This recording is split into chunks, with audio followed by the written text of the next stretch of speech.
Bonjour à tous et à toutes. Pour ce premier épisode, nous allons nous intéresser au marché de l'automobile.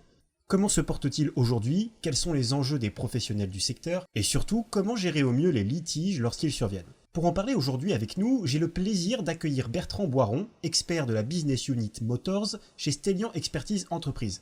Bonjour Bertrand. Bonjour Martin, merci de m'accueillir pour ce podcast. Merci à vous d'avoir répondu présent à cette invitation. Alors, avant de rentrer dans le vif du sujet, pouvez-vous nous présenter en quelques mots l'activité de votre Business Unit Motors? La Business Unit Motors a été créée pour répondre à un besoin des assureurs. La Business Unit Motors est composée d'experts RC, donc responsabilité civile, dotés de spécificités techniques liées à l'industrie de l'automobile au sens large, en partant du fabricant jusqu'au réparateur. Et vous intervenez sur tous les types de véhicules? Oui, on s'occupe de tous les risques, véhicules particuliers, effectivement, véhicules professionnels, engins, outils, systèmes motorisés, on est sur toute cette palette. Merci pour ces précisions, Bertrand. Le marché de l'automobile connaît une baisse économique globale due à la crise sanitaire que nous traversons à l'heure actuelle. Quel regard portez-vous, en tant qu'expert, sur la situation actuelle? Alors avant toute chose, pour parler du marché de l'automobile, je pense qu'il faut le décrire. En France, la filière automobile, c'est 140 000 entreprises qui emploient 800 000 salariés. C'est un chiffre d'affaires de 155 milliards d'euros. Donc c'est absolument énorme pour un pays comme la France. Pour mesurer les conséquences de cette crise sur les activités de l'industrie automobile, on a aujourd'hui un retour sur les statistiques de vente. On sait qu'en mars 2020, par rapport à mars 2019, le marché a chuté 72%. On sait qu'en avril 2020, le marché représenterait seulement 3,66% du marché d'avril 2019. Aujourd'hui, ces indicateurs-là nous montrent les répercussions de la crise sur les ventes. En revanche, nous ne connaissons pas les répercussions de cette crise sur les activités de l'après-vente.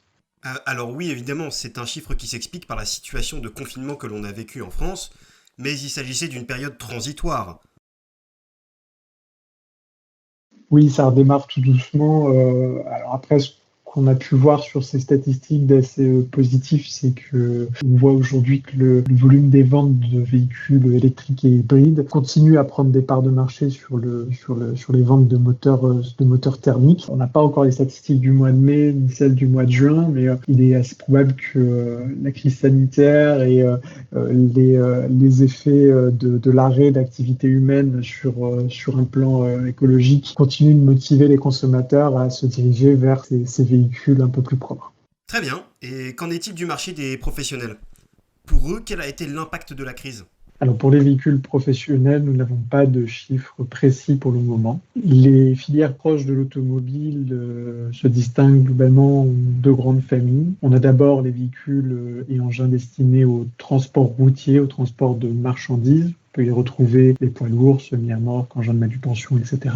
Et d'un autre côté, on peut retrouver les engins et outils professionnels destinés par exemple aux exploitations agricoles ou aux réalisations du secteur du BTP. On peut y voir les tracteurs, les concasseurs, etc.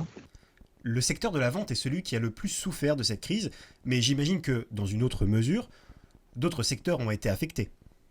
Oui, au-delà de la vente, on peut imaginer que les secteurs de l'après-vente vont être touchés dans un effet indirect. On a pu le voir avec la crise économique de 2008, lorsque le pouvoir d'achat des consommateurs baisse ou lorsque tout simplement l'ambiance crise économique est présente, on mesure une augmentation des litiges de la consommation. Ah, il faut s'attendre à une hausse des sinistres automobiles?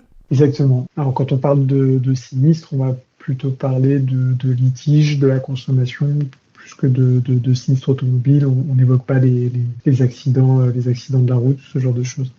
Très bien. Avant de continuer, et pour bien comprendre de quoi on parle, pouvez-vous m'expliquer ce qu'est le risque entreprise?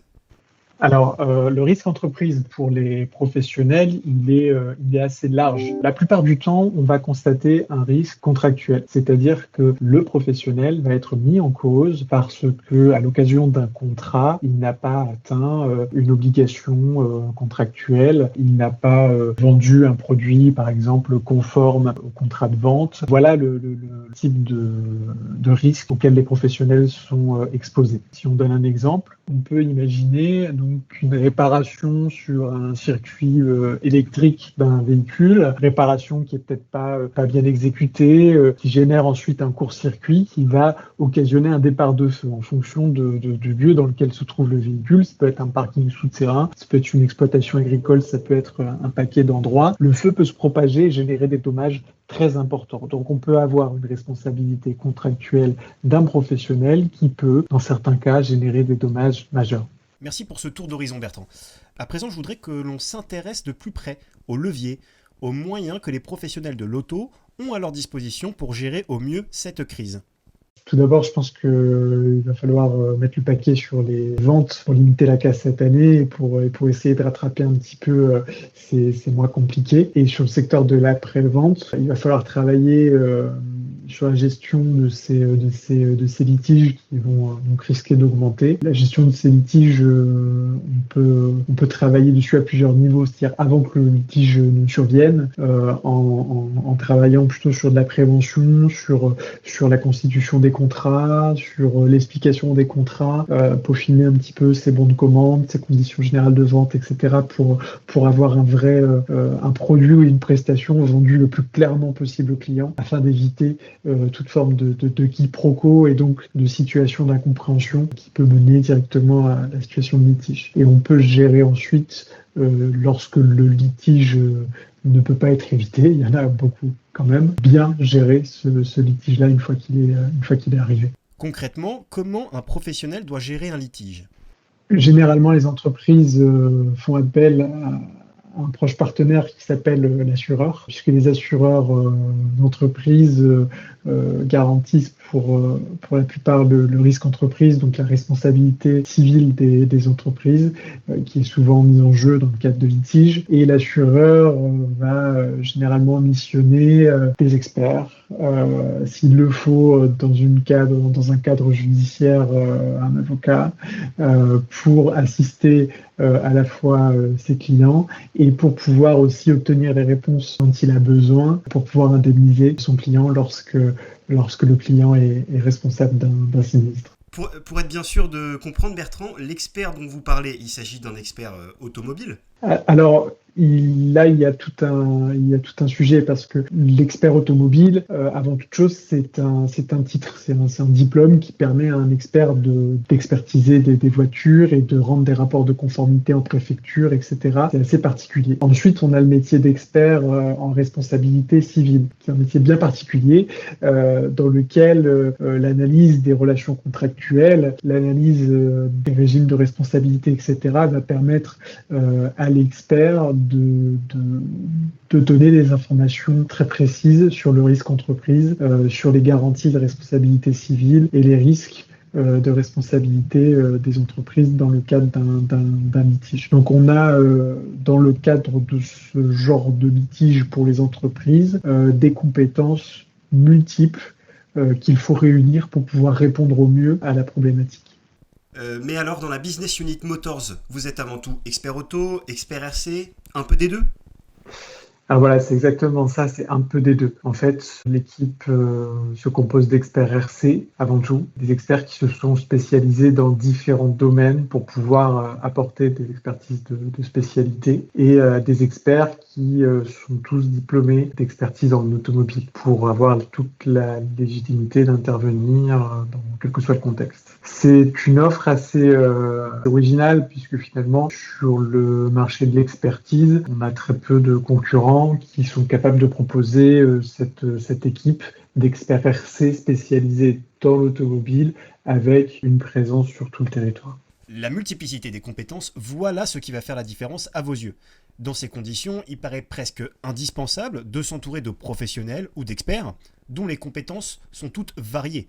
Chez Stellian Expertise Entreprise, quelles compétences avez-vous à votre disposition ? C'est difficile de citer tout le monde et d'évoquer les spécialités du groupe, tant elles sont nombreuses, mais on peut aussi évoquer les accidentologues. Vous voyez, derrière le terme expert automobile, l'accidentologue est un métier à part entière. On peut évoquer les ingénieurs du groupe qui vont nous aider à aborder des problématiques de rupture de matériaux, de calcul de charges et autres. On peut évoquer aussi notre laboratoire qui nous permet de rechercher rechercher les causes du dysfonctionnement d'une batterie, pourquoi on a une mise à feu à ce niveau-là, quel est le défaut conceptuel, y en a-t-il un déjà, enfin voilà, on a derrière toutes ces spécialités la possibilité de rechercher les origines de rupture, d'avarie, de tout un tas de problématiques.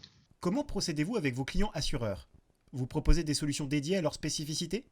Exactement. En fonction du sinistre sur lequel nous sommes missionnés, on va jauger les besoins en compétences et on va constituer au cas par cas une équipe ou solliciter le laboratoire ou d'autres services en fonction des besoins pour pouvoir répondre à notre client avec une expertise qui prend en compte tous les aspects techniques du problème et qui répond aux attentes du client dans leur intégralité. Apporter un service unique et de qualité pour permettre aux professionnels de réduire leurs coûts. Voici donc le positionnement que vous adoptez afin de gérer au mieux les litiges. C'est ça. Dans les litiges, les entreprises et leurs assureurs ont évidemment un but commun, c'est de pouvoir gérer leurs risques. Donc, qu'est-ce que ça veut dire gérer leurs risques ? Ça veut dire pouvoir prouver qu'ils ne sont pas responsables lorsqu'ils ne sont pas responsables, pouvoir régler un sinistre au juste prix lorsqu'ils sont responsables, pouvoir le régler rapidement et savoir aussi être conscient de ce pourquoi ils sont responsables et aussi avoir une solution de prévention pour ne pas reproduire le risque ou pour le limiter à l'avenir. Le secteur de l'automobile est un secteur en perpétuel changement. Je pense notamment aux innovations technologiques, avec les moteurs thermiques ou l'arrivée des voitures autonomes par exemple. Dans ce contexte, comment prévenir et analyser des risques très récents ou alors qui ne sont même pas encore arrivés ? C'est simple. Aujourd'hui, le risque entreprise, il est étroitement lié à la technologie sur laquelle l'entreprise travaille. On a pu voir au travers des véhicules équipés de moteurs thermiques des évolutions technologiques telles que l'apport de systèmes de recyclage et d'élimination de particules des gaz d'échappement sur les moteurs diesel. Ça a généré une augmentation des risques avec de nouvelles sources de mise à feu, par exemple, avec des températures de fonctionnement qui étaient augmentées. Donc on a vu ce risque-là augmenter chez les professionnels automobiles avec cette évolution de technologie. On sait aujourd'hui que le transport ou le monde de l'automobile se tourne vers des énergies électriques, hybrides, hydrogène. Ce sont des technologies qui sont au cœur des évolutions actuelles et des évolutions à venir. Et on peut bien évidemment s'imaginer que ces nouvelles technologies, elles vont amener avec elles de nouveaux risques. Et donc le métier d'expert va devoir évoluer avec ces nouvelles technologies et avec ces nouveaux risques pour pouvoir les aborder, pour pouvoir les gérer et pour pouvoir les prévenir à l'avenir. Et bien voilà un challenge que Stellian Expertise Entreprise est prêt à relever. Donc avant de terminer notre entretien, si je résume en quelques mots, l'activité de la Business Unit Motors, c'est de s'occuper des risques entreprises avec des équipes spécialisées dédiées. C'est ça. Le concept Motors, c'est vraiment de dédier une équipe au risque entreprise. Comme dans tous les métiers, à un moment donné, quand vous faites quelque chose de manière très récurrente, vous vous spécialisez dans ce domaine-là et vous vous affûtez. Le métier d'expert automobile, comme on a tous pu le pratiquer à un moment de nos carrières, consiste à travailler un petit peu sur différents domaines, sur différentes problématiques, la protection juridique, l'expertise de dommages, l'évaluation des véhicules. On n'est pas sur une orientation typée risque entreprise, ce qui est tout à fait notre cas. Très bien. Eh bien, merci beaucoup pour votre intervention, Bertrand. Merci de m'avoir invité. Et merci à tous ceux qui nous ont écoutés pour ce premier épisode de notre nouvelle série. Je vous dis à très bientôt.